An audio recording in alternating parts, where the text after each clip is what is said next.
بسم اللہ الرحمن الرحیم الحمد للہ رب العالمین والصلاة والسلام علی سید المرسلین وعلی آلہ واصحابہ اجمعین اما بعد فاعوذ باللہ من الشیطان الرجیم بسم اللہ الرحمن الرحیم قل ان صلاتي ونسكي ومحياي ومماتي لله رب العالمين لا شريك له وبذلك أمرت وأنا أول المسلمين صدق الله العظيم.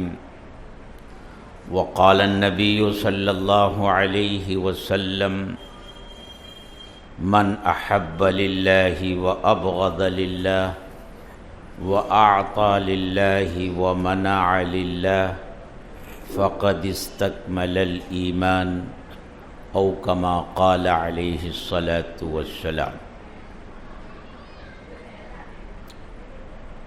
محترم بزرگوں اور دوستو، ایمان کامل کی پہچان یہ ہے کہ مومن کامل اپنے ہر عمل اور قول میں مخلص ہوتا ہے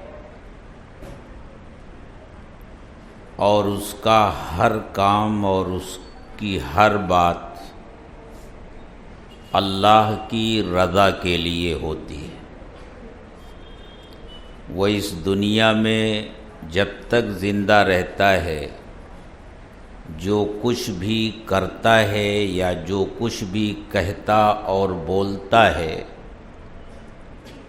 اس کا یہ کہنا اور یہ کرنا سب کچھ اللہ کے لیے ہوتا ہے. اس کی اپنی خواہش اور اپنی شہوت کے لیے نہیں ہوتا.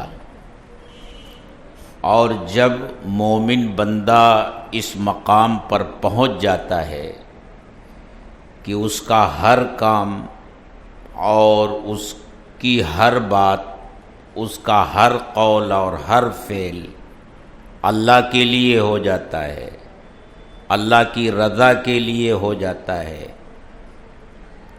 ہر قول اور فعل میں اخلاص آ جاتا ہے، تو اس کا ایمان کامل ہو جاتا ہے.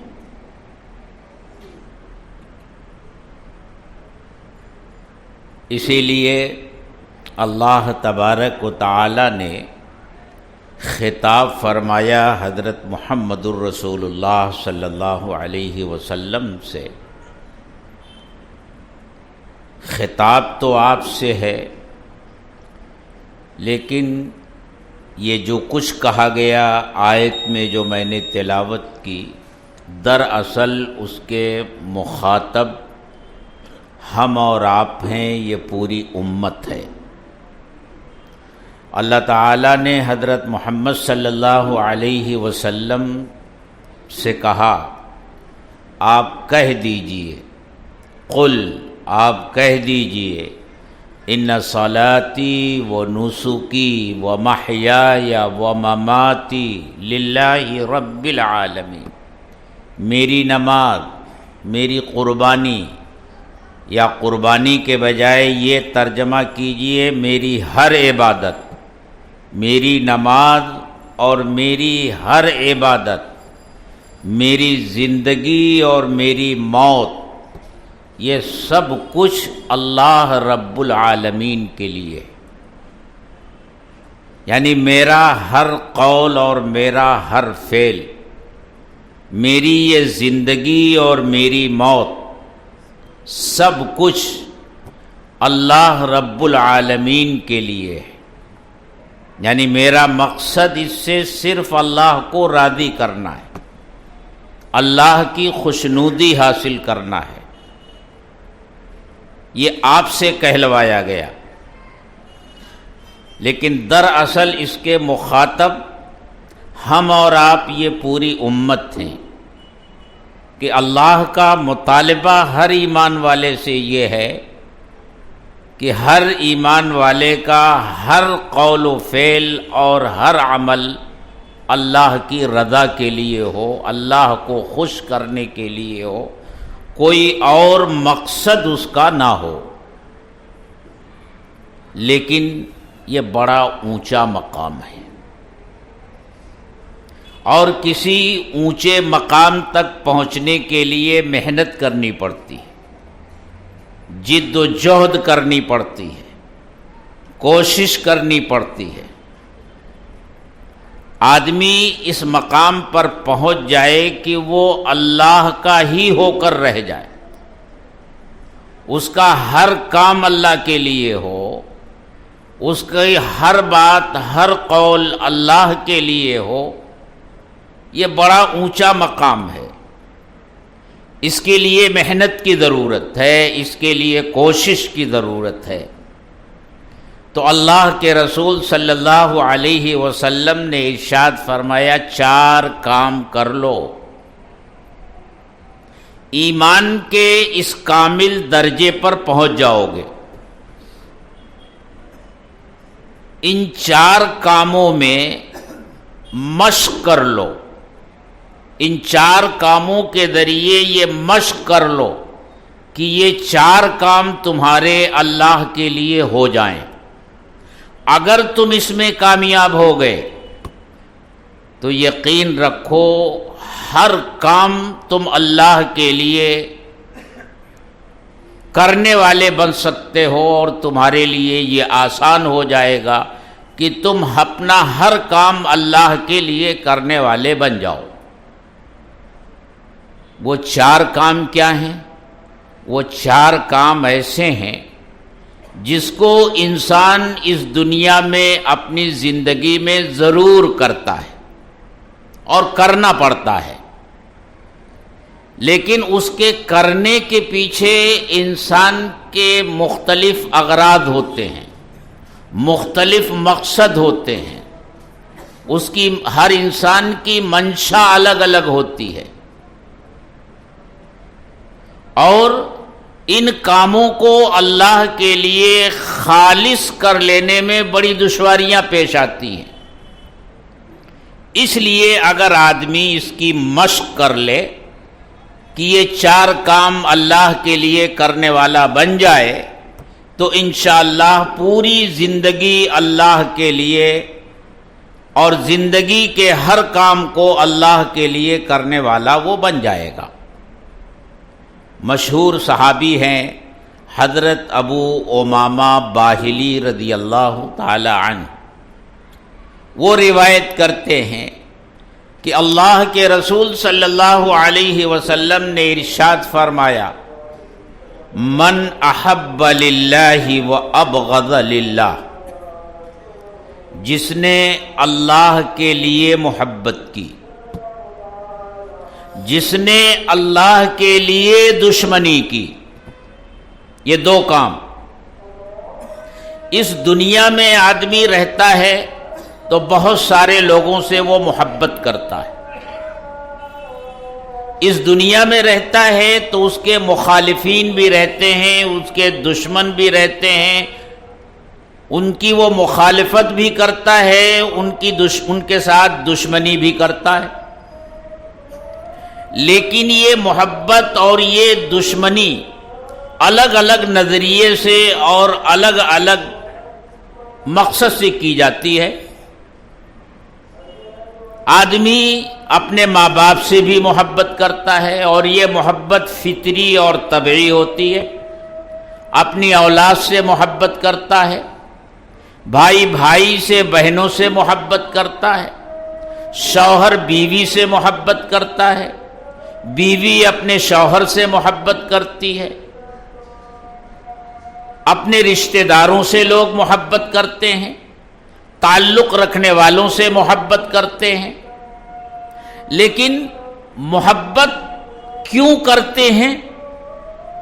ایک تو ایک فطری جذبہ ہوتا ہے کہ بھائی اللہ تعالیٰ نے انسان کی طبیعت میں، اس کی شرست میں یہ بات رکھ دی ہے کہ وہ اپنے ماں باپ سے محبت کرتا ہے، اپنی اولاد سے محبت کرتا ہے، بیوی سے محبت کرتا ہے، بیوی شوہر سے محبت کرتی ہے، تو صرف اس فطری تقاضے کی بنیاد پر وہ محبت کرتا ہے، یا جس نے کوئی احسان کر دیا، کوئی بھلائی کا معاملہ کر دیا، ضرورت میں کام آ گیا، کوئی ضرورت پوری کر دی، اس بنیاد پر اس سے تعلق رکھتا ہے اور اس سے محبت کرتا ہے۔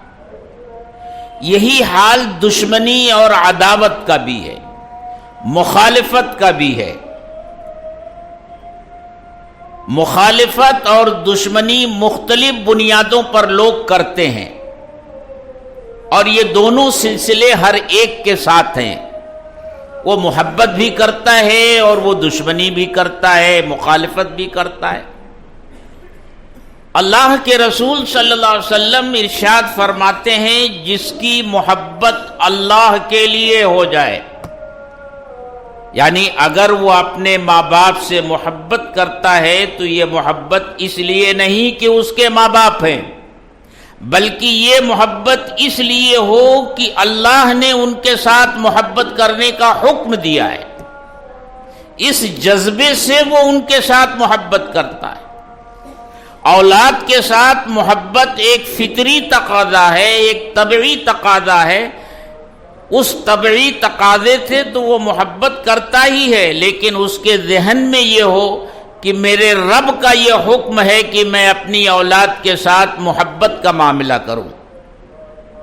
شوہر اور بیوی کے درمیان محبت ہوتی ہی ہے، لیکن یہ جذبہ ہو جائے شوہر کے دل میں کہ میں اپنی بیوی سے اس لیے محبت کرتا ہوں کہ اس کا یہ میرے اوپر حق ہے کہ میں اس سے محبت کروں اور یہ میرے رب کا فرمان ہے، اور بیوی اسی جذبے کے ساتھ اپنے شوہر کے ساتھ محبت کرے کہ یہ میرے پروردگار کا حکم ہے، اس کے حکم کے مطابق میں اپنے شوہر سے محبت کرتی ہوں، تو یہ محبت اللہ کے لیے ہوئی۔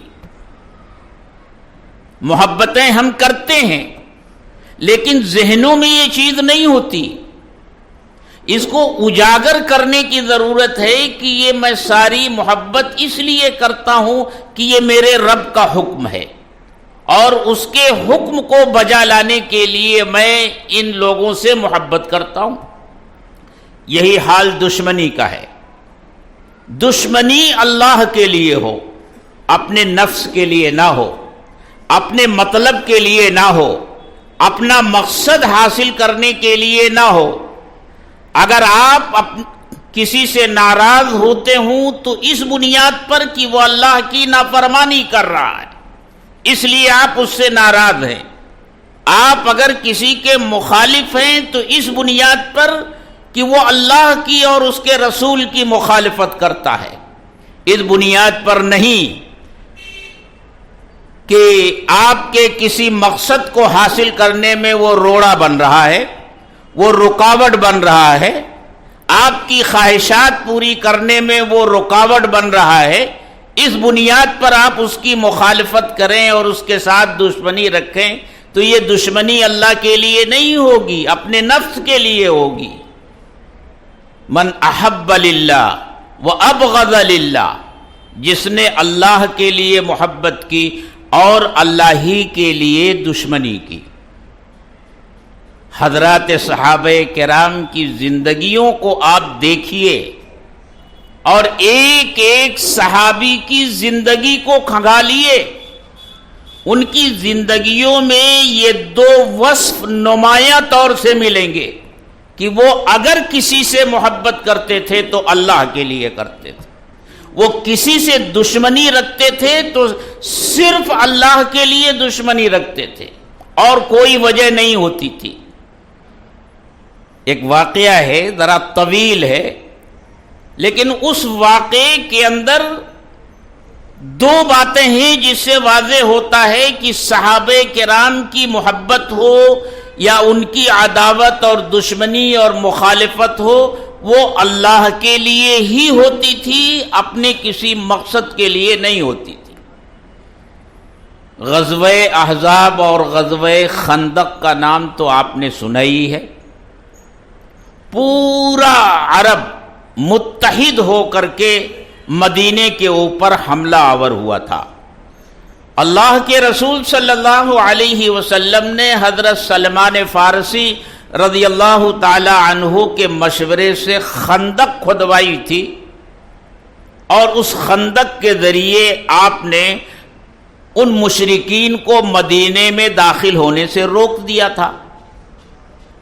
اس وقت مدینے میں یہودیوں کا ایک خاندان، ایک قبیلہ بچا ہوا تھا۔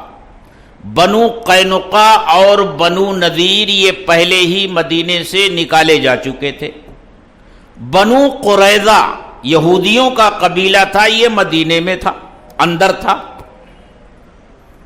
اللہ کے رسول صلی اللہ علیہ وسلم نے ان سے عہد و پیمان کر رکھا تھا، معاہدہ کر رکھا تھا۔ معاہدہ یہ تھا کہ نہ ہم تمہارے دشمن کی مدد کریں گے، نہ تم ہمارے دشمن کی مدد کرو گے۔ اس لیے اللہ کے رسول صلی اللہ علیہ وسلم مطمئن تھے کہ ان کی طرف سے غداری کا کوئی معاملہ سامنے نہیں آئے گا، لیکن ہوا اس کے خلاف۔ اللہ کے رسول صلی اللہ علیہ وسلم صحابہ کو لے کر تو آنے والے لشکر کے مقابل میں کھڑے ہو گئے، عورتیں اور بچے مدینے میں پیچھے رہ گئے، اور وہیں یہ بنو قریظہ بھی تھے۔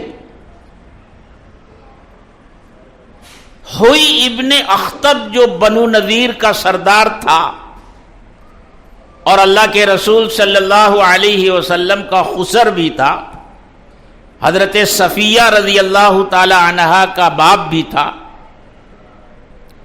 اس نے بنو قریظہ والوں کو لالچ دیا، ان کو دھمکایا، ان کو ڈرایا، اور ان کو بدعہدی کرنے پر آمادہ کر لیا۔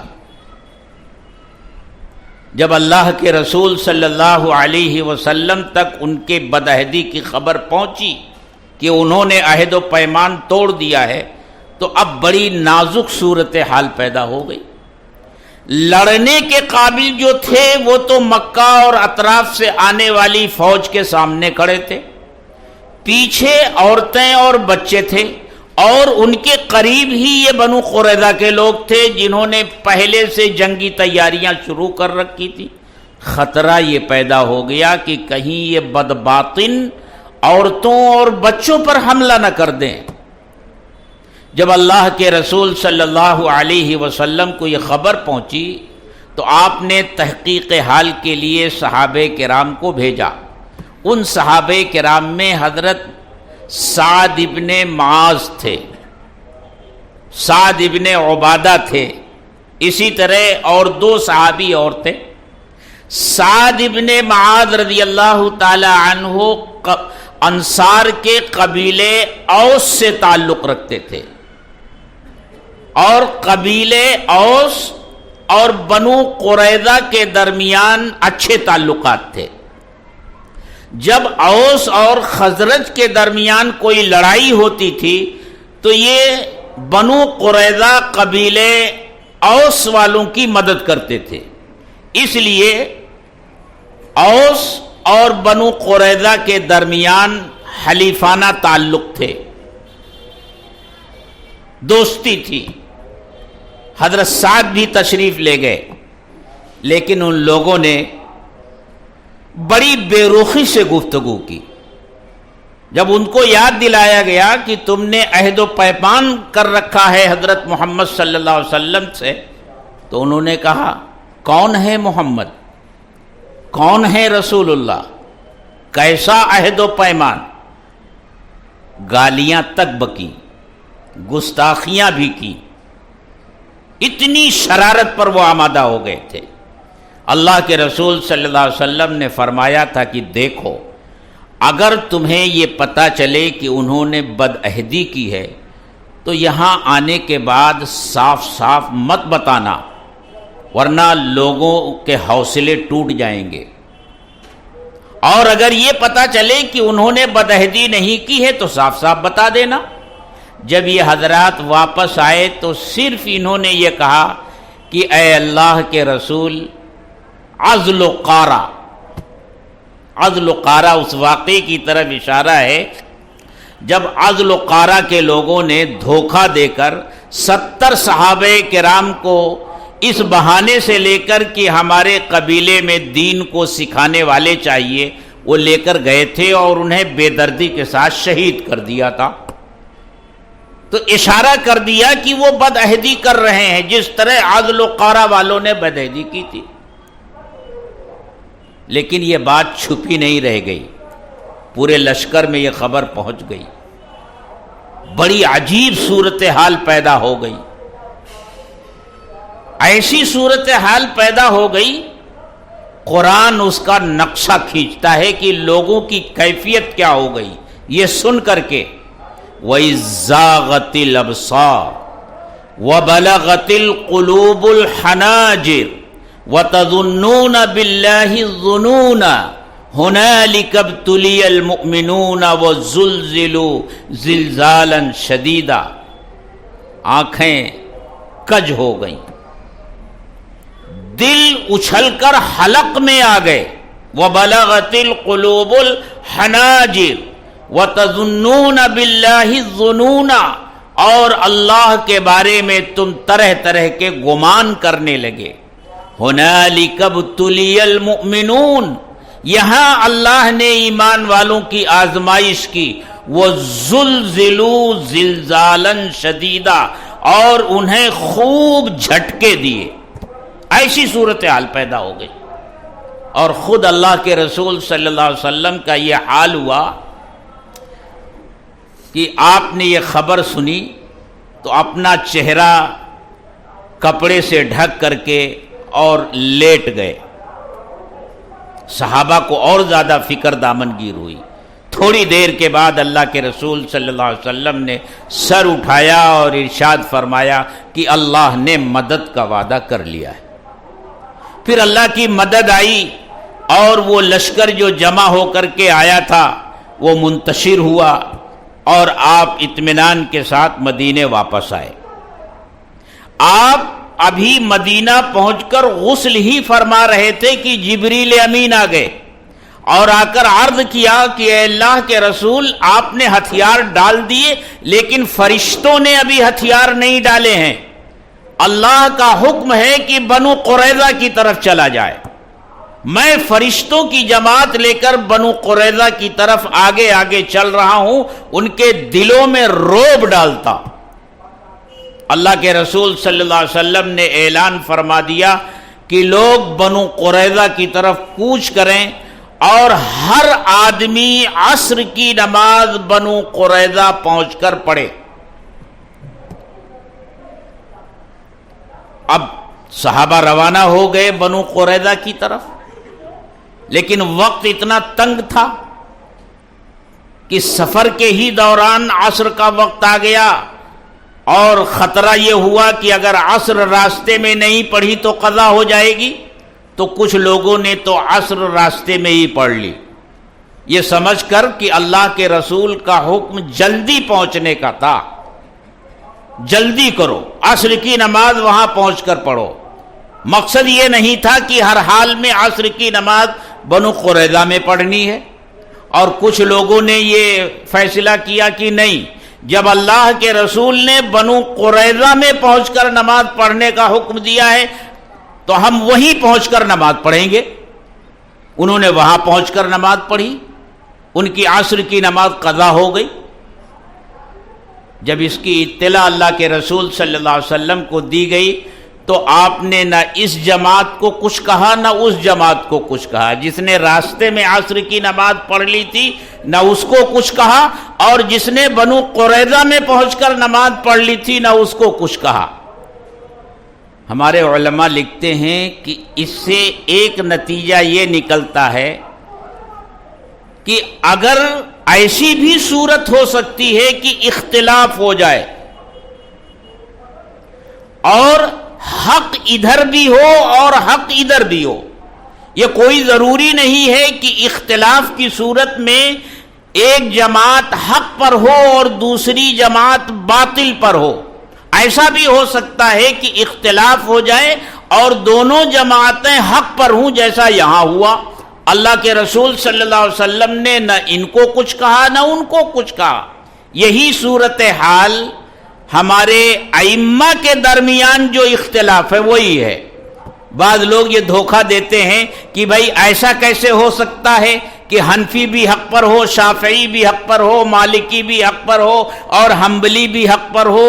جب اختلاف ہوتا ہے تو حق ایک ہی جانب ہوگا، دوسری جانب حق کیسے ہو سکتا ہے؟ یہ مثال اور نظیر ہے اس کی کہ حق دونوں جانب بھی ہو سکتا ہے. بہرحال بنو قریظہ کا محاصرہ کیا گیا. گفتگو طویل ہو جائے گی، ورنہ پوری جزیات کی تفصیل کے ساتھ یہ واقعہ میں آپ حضرات کو سناتا. آخر میں بنو قریظہ گھبرا گئے اور انہوں نے ہتھیار ڈالنے کا فیصلہ کر لیا. حضرت ابو لبابہ رضی اللہ تعالی عنہ مشہور صحابی ہیں. ان کے باغات اور ان کی کھیتیاں بنو قریظہ کے قبیلے کے پاس تھی، ان کا آنا جانا تھا اور ان کے تعلقات بنو قریظہ کے ساتھ تھے. بنو قریظہ نے یہ سوچا، یہودیوں نے یہ سوچا کہ ابو لبابہ کے ساتھ ہمارے تعلقات ہیں، وہ ہمارے ساتھ ہمدردی کا معاملہ فرمائیں گے. یہ سوچ کر انہوں نے اللہ کے رسول صلی اللہ علیہ وسلم کے پاس پیغام بھیجا کہ آپ ابو لبابہ کو ہمارے پاس بھیج دیجئے، ہم ان سے کچھ گفتگو کرنا چاہتے ہیں. اللہ کے رسول صلی اللہ علیہ وسلم نے حضرت ابو لبابہ رضی اللہ تعالی عنہ کو بھیج دیا. روایتوں میں آتا ہے کہ جب ابو لبابہ پہنچے ہیں تو جتنے مرد تھے جوان اور بوڑھے وہ سب ان کی طرف لپک کر اور دوڑ کر آئے، اور جو عورتیں اور بچے تھے وہ دھاڑیں مار مار کر بے تحاشا رونے لگے. ان کی اس کیفیت کو دیکھ کر حضرت ابو لبابہ رضی اللہ تعالی عنہ کے دل میں نرمی پیدا ہوئی، ان کے ساتھ ہمدردی پیدا ہوئی. جب ان لوگوں نے یہ دریافت کیا کہ ابو لبابہ آپ کیا کہتے ہیں، کیا ہم اللہ کے رسول صلی اللہ علیہ وسلم کے سامنے ہتھیار ڈال دیں؟ تو ابو لبابہ رضی اللہ تعالی عنہ نے کہا ہاں، تم اللہ کے رسول صلی اللہ علیہ وسلم کے سامنے ہتھیار ڈال دو، لیکن ایک کام اور کیا. اپنا ہاتھ گلے پر رکھ کر کے یوں اشارہ کیا، مار دیے جاؤ گے، قتل کر دیے جاؤ گے، یہ اشارہ کر دیا. فوراً ان کو تنبیہ ہوئی یہ میں نے کیا کیا، گھبرا گئے اور وہاں سے واپس ہوئے. اللہ کے رسول صلی اللہ علیہ وسلم کی خدمت میں حاضر ہونے کے بجائے سیدھے مسجد نبوی میں پہنچے اور مسجد نبوی کے ایک ستون سے اپنے آپ کو باندھ لیا. جب ان کی واپسی میں دیر ہوئی اور اللہ کے رسول صلی اللہ علیہ وسلم نے دریافت فرمایا کہ ابو لبابہ کا معاملہ کیا ہوا، وہ کیوں اب تک واپس نہیں آئے، تو پوری صورتحال اللہ کے رسول صلی اللہ علیہ وسلم کے سامنے رکھی گئی. تو اللہ کے رسول صلی اللہ علیہ وسلم نے ارشاد فرمایا اگر وہ میرے پاس آتے تو میں دعا کرتا، اللہ ان کی مغفرت فرما دیتا. لیکن جب انہوں نے اپنا معاملہ اللہ ہی کے حوالے کر دیا ہے تو بس اب انتظار کیجئے جب اللہ ان کی توبہ کو قبول کرے گا، جب دیکھا جائے گا. ایک واقعہ یہ ہوا. اس واقعے میں دیکھیے حضرت ابو لبابہ رضی اللہ تعالی عنہ کے تعلقات ہیں ان کے ساتھ. اس تعلق کی بنیاد پر بے اختیار انہوں نے ہاتھ سے اشارہ کر دیا، لیکن جب تنبہ ہوا یہ میں نے کیا کر دیا، اللہ اور اس کے رسول کی محبت پر میں نے اپنی اس محبت کو ترجیح دے دی. سہم گئے اور ڈر گئے.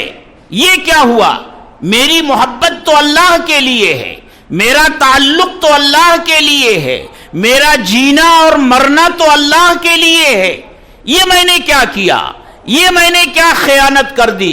وہ بھاگے ہوئے مسجد نبوی میں پہنچے اور ایک ستون سے باندھ دیا. مسجد نبوی کے اس پرانے حصے میں جو حضرات گئے ہیں وہ جانتے ہیں کہ وہاں ایک ستون پر لکھا ہوا ہے استوانے ابو لبابہ، اسی ستون سے انہوں نے اپنے آپ کو باندھا تھا۔ ایک واقعہ یہ ہوا۔ دوسرا واقعہ یہ ہوا کہ جب انہوں نے کہا ہم ہتھیار ڈال دیں گے لیکن ہمارا فیصلہ سعد ابن معاذ کریں گے، وہ جو فیصلہ کریں گے ہمیں منظور ہوگا۔ ان کو یہ امید تھی کہ اوس جس کے سردار سعد ابن معاذ ہیں اور ہمارا قبیلہ بنو قریظہ، یہ دونوں حلیف رہ چکے ہیں، ان دونوں کے درمیان تعلقات رہ چکے ہیں، ہمارے بارے میں فیصلہ کرتے ہوئے سعد ابن معاذ ضرور ہماری رعایت کریں گے پرانے تعلقات کی بنیاد پر، اس لیے انہوں نے کہا کہ ہمارا فیصلہ سعد ابن معاذ کریں گے، جو فیصلہ کریں گے ہمیں منظور ہے۔ اس وقت حضرت سعد ابن معاذ رضی اللہ تعالی عنہ مسجد نبوی میں تھے، وہ بنو قریظہ کی جا نہیں سکے تھے، وہاں زخمی تھے، خندق کے موقع پر انہیں ایک زخم آیا تھا۔ اللہ کے رسول صلی اللہ علیہ وسلم نے مسجد کے صحن میں ان کے لیے خیمہ لگوا دیا تھا تاکہ ان کی دیکھ بھال کرنے میں آسانی ہو۔ جب ان لوگوں نے یہ پیشکش کی تو اللہ کے رسول صلی اللہ علیہ وسلم نے منظور کر لیا اور صحابہ سے کہا کہ جاؤ سعد ابن معاذ کو لے کر کے آؤ۔ حضرت سعد ابن معاذ رضی اللہ تعالی عنہ جب پہنچے ہیں تو ان کے اپنے قبیلے کے لوگ ان لوگوں نے گھیر لیا اور کہا سعد دیکھو آج تمہارے اوپر سارا معاملہ آ گیا ہے، ان سے ہمارے دوستانہ تعلقات رہ چکے ہیں، امید ہے کہ تم اس کی رعایت کرو گے۔ سب کہتے جا رہے ہیں، آخری جملہ جو حضرت سعد رضی اللہ تعالی عنہ کی زبان سے نکلا کہ آج میں اللہ اور اس کے رسول کے بارے میں کسی ملامت کرنے والے کی کسی ملامت کی پرواہ نہیں کروں گا، کون مخالف ہوتا ہے کون موافق ہوتا ہے میں اس کی پرواہ نہیں کروں گا۔ اسی وقت لوگ سمجھ گئے کہ معاملہ گمبھیر ہے۔ جب وہ پہنچے تو انہوں نے ایک سوال کیا، کیا میرا فیصلہ ان پر نافذ ہوگا؟ لوگوں نے فرمایا نافذ ہوگا۔ کیا مسلمانوں پر بھی نافذ ہوگا؟ آواز آئی نافذ ہوگا۔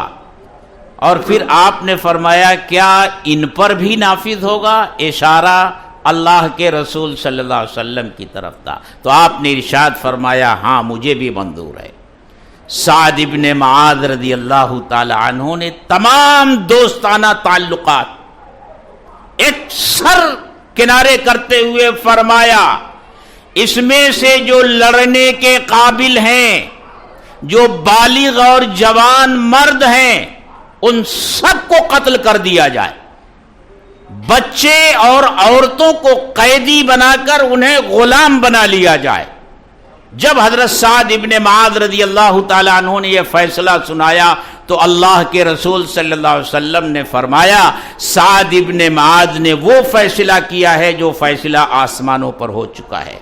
دیکھیے ساری محبتیں، سارے تعلقات، سب کچھ قربان ہیں اللہ کے لیے اور اللہ کے رسول کے لیے۔ اللہ کے لیے محبت کرنے کا مطلب یہ ہوتا ہے کہ اللہ کے حکم کے سامنے کسی کی کوئی پرواہ نہیں، رسول اللہ صلی اللہ علیہ وسلم کی مرضی اور آپ کی سنت اور حکم کے سامنے کسی کی کوئی پرواہ نہیں۔ یہ مطلب ہے من احب للہ، جس نے اللہ کے لیے محبت کی، جس نے اللہ کے لیے دشمنی کی۔ حضرت علی رضی اللہ تعالی عنہ کا واقعہ مشہور ہے کہ دشمن کو آپ نے پچھاڑا اور اس کی گردن کاٹنے جا رہے ہیں کہ اس نے آپ کے چہرے پر تھوک دیا، آپ اتر گئے اس کے سینے سے اور اس کو قتل نہیں کیا۔ اس نے تعجب سے کہا کہ علی یہ تم نے مجھے چھوڑ کیوں دیا؟ میں نے تو ایک ایسی شرارت کی تھی جس کی بنیاد پر تمہیں مجھے فوراً قتل کر دینا چاہیے تھا۔ تو حضرت علی رضی اللہ تعالی عنہ نے کہا میں تمہیں پہلے اللہ کے لیے قتل کر رہا تھا، تم اللہ کے دشمن ہو اس لیے قتل کر رہا تھا، لیکن جب تم نے میرے چہرے پر تھوکا تو مجھے غصہ آ گیا، اب اگر میں تجھے قتل کرتا تو اپنے نفس کے لیے کرتا، اپنے غصے کی وجہ سے کرتا۔ یہ ہے من احب للہ و ابغض للہ، یہ صحابہ کی نمایاں صفت تھی۔ مدینے کے اطراف میں بہت سے بدماش اور شریر قسم کے شیطان سردار رہا کرتے تھے۔ جب ان کی شرارتیں بہت زیادہ ہو گئی تو اللہ کے رسول صلی اللہ علیہ وسلم نے صحابہ کو اجازت دے دی کہ اگر تمہیں موقع ملتا ہے تو ان کا کام نمٹا دو۔ اس موقع پر بہت سے شیطان صفت مارے گئے، کعب ابن اشرف مارا گیا، اسی طرح ابن سبین نام کا ایک یہودی تھا، وہ بھی بہت شرارتیں کرتا تھا۔ حضرت محیصہ ابن مسعود رضی اللہ تعالی عنہ نے اس کو قتل کر دیا۔ جب اس کے قتل کی خبر ان کے بھائی کو پہنچی تو انہوں نے اپنے اس بھائی حضرت محیصہ کو مارنا شروع کر دیا۔ نالائق تو نے یہ کیا کیا؟ انہوں نے کہا تیرے جسم پر جو چربی چڑھی ہوئی ہے یہ اسی کے دیے ہوئے اناج اور غذا سے یہ چربی پیدا ہوئی ہے، تو اور تیرا جسم اسی کا مرہون منت ہے، یہ تو نے کیا کیا؟ اپنے محسن کو قتل کیا۔ وہ مارتے جاتے تھے اور یہ کہتے جاتے تھے، اور حضرت محیصہ رضی اللہ تعالی عنہ اپنے بھائی حضرت حویصہ سے یہ کہتے جاتے تھے بھائی وہ تو یہودی تھا، میں نے اس کو قتل کیا، تو نہیں جانتا کہ کس کے کہنے پر میں نے قتل کیا ہے؟ خدا کی قسم اگر وہ مجھے حکم دیتے کہ میں تجھے قتل کر دوں تو بھائی یاد رکھ میں تجھے بھی قتل کر دیتا۔ کہا کیا تو مجھے قتل کر دیتا؟ کہا ہاں ضرور قتل کر دیتا۔ کہا اس کو قتل کرنے کا حکم کس نے دیا تھا؟ کہا میرے آقا حضرت محمد الرسول اللہ صلی اللہ علیہ وسلم نے دیا تھا، من احب للہ و ابغض للہ۔ اور اس کی مثال تو ہمارے بزرگوں میں بھی پائی جاتی ہے۔ حضرت خواجہ نظام الدین چشتی رحمت اللہ علیہ کے زمانے میں ایک بڑے مشہور فقیہ اور عالم تھے، قاضی ضیاء الدین صاحب۔ قاضی ضیاء الدین صاحب دونوں کے درمیان ایک مسئلے میں اختلاف تھا، کوئی ذاتی اناد ذاتی دشمنی نہیں تھی، ایک مسئلے میں اختلاف تھا۔ یہ جو چشتی سلسلہ ہے صوفیہ کا، اس میں سما جائز ہے۔ سما کا مطلب ہوتا ہے کہ اللہ کی حمد اور حضرت محمد صلی اللہ علیہ وسلم کی نعت اچھی آواز میں پڑھی جائے، پڑھنے والا پڑھے اور لوگ بیٹھ کر اس کو سنیں تاکہ اللہ اور اس کے رسول کی محبت تازہ ہو۔ اس کو سما کہتے ہیں۔ حضرات چشتیہ کے ہاں یہ جائز ہے، نقش بندیوں کے ہاں یہ جائز نہیں ہے۔ لیکن آج کے اس زمانے میں تو جتنے نقش بندی اور قادری اور جتنے ہیں سب چشتی ہی بن گئے ہیں۔ دیکھیے کوئی اسٹیج لگتا ہے تو اس پر نعت پڑھی جاتی ہے، سب بیٹھ کر جھومتے ہیں، چاہے وہ چشتی ہوں چاہے وہ نقش بندی ہوں، اور نعت پڑھنے والوں کو انعام دیتے ہیں، سب چشتی بن گئے ہیں۔ تو حضرت نظام الدین اولیاء رحمت اللہ علیہ کے ہاں سما ہوتا تھا، حمد اور نعت پڑھی جاتی تھی اور آپ سنتے تھے، اس کے لیے باقاعدہ مجلس ہوتی تھی۔ اور قاضی ضیاء الدین صاحب رحمت اللہ علیہ اس کے مخالف تھے، وہ اس کو بدعت سمجھتے تھے، اس کو جائز نہیں سمجھتے تھے۔ یہ اختلاف تھا دونوں میں۔ حضرت قاضی ضیاء الدین صاحب رحمت اللہ علیہ بیمار ہوئے اور شدید بیمار ہو گئے، اور اب صحت یاب ہونے کی امید منقطع ہو گئی۔ حضرت نظام الدین اولیاء رحمت اللہ علیہ کو خبر پہنچی کہ قاضی صاحب بیمار ہیں، وہ عیادت کے لیے تشریف لائے اور اندر خبر بھجوائی کہ جا کر اطلاع دو کہ نظام الدین عیادت کے لیے آیا ہوا ہے۔ حضرت قاضی صاحب رحمۃ اللہ علیہ نے جواب بھجوایا، میں مرتے وقت کسی بدعتی کا منہ دیکھنا نہیں چاہتا، نظام الدین سے کہو واپس چلے جائیں، میں ان سے ملنا نہیں چاہتا۔ اندر سے جب یہ خبر حضرت نظام الدین اولیاء رحمۃ اللہ علیہ کے گوش گزار کی گئی تو حضرت نظام الدین اولیاء رحمۃ اللہ علیہ نے فرمایا، جا کر حضرت سے یہ کہو کہ بدعتی اپنی بدعت سے توبہ کر کے آیا ہے۔ جانے والے نے جب یہ اطلاع دی تو حضرت قاضی صاحب رحمۃ اللہ علیہ نے اپنے سر سے اپنی دستار اتاری اور کہا، یہاں سے لے کر اور جہاں حضرت نظام الدین ہیں وہاں تک راستے میں یہ دستار بچھا دی جائے اور ان سے کہا جائے کہ جوتے پہن کر اس دستار پر چلتے ہوئے میرے پاس آئے۔ یہ اعزاز اور اکرام، دستار بچھائی گئی، لیکن حضرت نظام الدین اولیاء رحمۃ اللہ علیہ نے وہ دستار اتار کر لپیٹ کر اپنے سر پر رکھ لی اور اس طرح حضرت قاضی ضیاء الدین صاحب رحمۃ اللہ علیہ کی خدمت میں حاضر ہوئے۔ تو یہ اختلاف جو تھا یہ اللہ کے لیے تھا۔ یہ ہوتا ہے اللہ کے لیے محبت کرنا اور اللہ کے لیے دشمنی کرنا، اور صحابہ کی زندگی میں یہ نمایاں وصف تھا کہ وہ اللہ کے لیے محبت کرتے تھے اور اللہ ہی کے لیے ان کی دشمنی تھی۔ اسی طرح من آتا للہ وانفق للہ، جس نے اللہ کے لیے خرچ کیا اور اللہ ہی کے لیے خرچ کرنے سے رکا۔ آدمی خرچ تو کرتا ہی ہے، ہر آدمی خرچ کرتا ہے مال، بھئی اپنی ذات پر خرچ کرتا ہے، اپنے گھر والوں پر خرچ کرتا ہے، اپنے رشتہ داروں پر خرچ کرتا ہے، دوسرے ضرورت مندوں پر خرچ کرتا ہے، مسجدیں بنواتا ہے، مدرسے بنواتا ہے، صدقہ کرتا ہے، خیرات کرتا ہے، شادی بیاہ کرتا ہے، اس میں بھی خرچ کرتا ہے۔ تو مال تو خرچ ہوتا ہی ہے، لیکن یہ خرچ کرنا بھی اللہ کے لیے ہو۔ اپنی ذات پر خرچ کرتا ہے تو اس نیت سے خرچ کرے کہ میں جو کچھ اپنی ذات پر خرچ کر رہا ہوں یہ اللہ کا حکم ہے، اللہ کے رسول نے فرمایا تیرے نفس کا تیرے اوپر حق ہے، یہ جسم اللہ نے جو مجھے دیا ہے اس جسم کی حفاظت اور اس کی صحت کی حفاظت کرنا بھی اللہ کا حکم ہے، اس لیے میں اچھی غذا کھاتا ہوں، اچھے کپڑے پہنتا ہوں۔ اسی طرح اپنے گھر والوں پر خرچ کرے تو اسی نیت سے خرچ کرے۔ لیکن ہوتا کیا ہے، یہ مشکل ہے اللہ کے لیے خرچ کرنا، کیونکہ کوئی نہ کوئی غرض کہیں نہ کہیں شامل ہوتی ہے۔ بھئی شادی بیاہ میں خرچ کرتا ہے، رسم و رواج کے طور پر خرچ کرتا ہے۔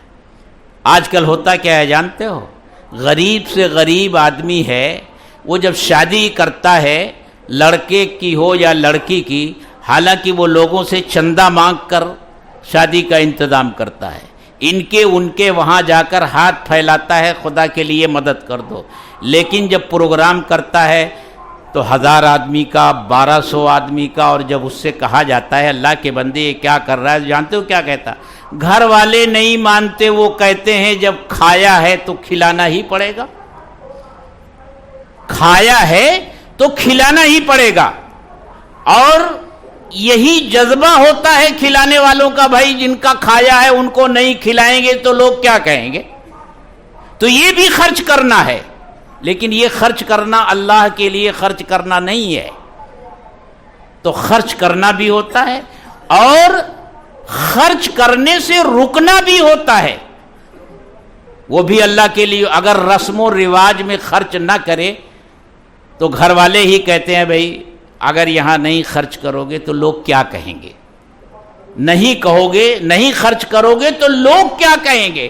لوگوں کے کہنے کے ڈر سے آدمی ایسی جگہوں پر بھی خرچ کرتا ہے جہاں خرچ نہیں کرنا چاہیے۔